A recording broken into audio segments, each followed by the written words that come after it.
tänu sellele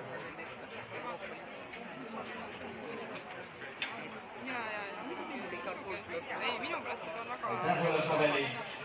Ja nüüd siis natukene teistsuguseid lehmi ka.